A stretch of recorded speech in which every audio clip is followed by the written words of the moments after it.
Insecurity has remained in the spotlight in our society for such a long time. Attacks mainly orchestrated by hoodlums and headers, and also activities of unknown gunmen, which has put Nigeria in harm's way. This program educates and informs us on efforts of security agencies in dealing with law offenders in our society. This is Busted on Flip TV, a program that gives you a report on crimes and investigative stories. And I'm your host, Gladys Alozin. Stay with us. The Rapid Response Squad (RRS) of the Lagos State Police Command has arrested an ex-convict, Yekini Opeyemi. Opeyemi, working as a guard at Ojota New Garage, was arrested for being in possession of two stolen 2.8 kVA generators. The 35-year-old suspect was apprehended near Odo Iya Alaro at Ojota in company of others who are now at large. He was trying to load one fireman and one Tigmas generator, both 2.8 kVA, inside a Volkswagen Golf car. The driver, on citing police operatives, speed off, leaving Opeyemi behind. Police Public Relations Officer Benjamin Hondeyen said Opeyemi arrived in Lagos last week and got a job at Ojota. The security agency found out that the suspect has been in prison on 4 different occasions over separate incidents. Commissioner of Police Abiodun Alabi has directed that the case be transferred to the State Criminal Investigation Department (SCID) Banti Yaba for further investigation and prosecution.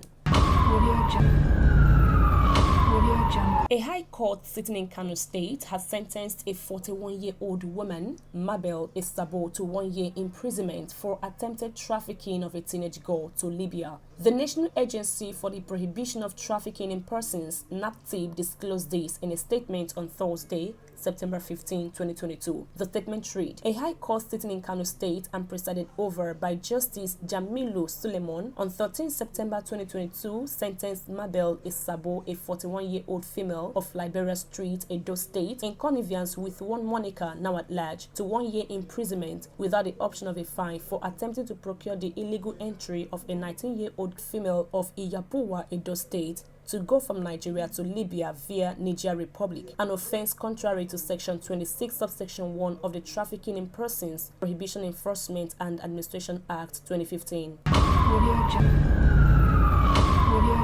An Ekiti State High Court, Ado Ekiti Division, has sentenced a 30-year-old Okada rider, Ojo Idowu, to life imprisonment for raping a 9-year-old girl. The defendant was first arraigned on 1-count charge bordering on rape before Justice Olalekan Olatawura in March 2022. The charge read that the defendant on October 8, 2021, at Ilobo Ekiti in Ido Oshi local government area of Ekiti State, did rape a 9-year-old girl contrary to Section 31, subsection 2 of the Child's Rights Law, Cap C7 Laws of Ekiti State, 2012. In her statement before the court, the victim, a primary 3 pupil, said when she went to fetch water on her way back, Idowu asked her to follow him to his house to get something for her grandmother. The grandmother said that she discovered that the girl could not walk properly, following which he persuaded her to explain why she could not walk properly nor sit well. The prosecutor, Julius Ajibare, called 5 witnesses and tendered the defendant's statement and medical report as exhibit. The defendant, however, spoke in his own defense through his counsel and called 2 witnesses. In his judgment, Justice Olalekan said identification of the defendant by the victim as the person who raped her is not only compelling but credible, same not having been discredited under cross-examination and therefore not mistaken. A public notice posted by the Ekiti State Ministry of Justice on Wednesday, September 14, 2022, said the convicted rapist has been put in its sex offenders register.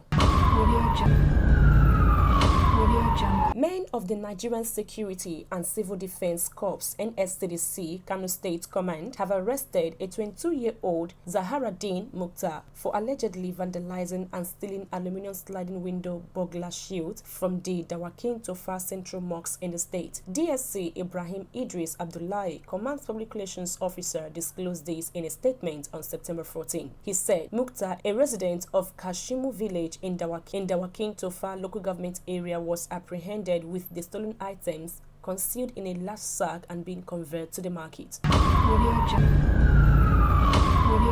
A good act does not wash out the bad, nor the bad act the good, but each of it should have its own reward.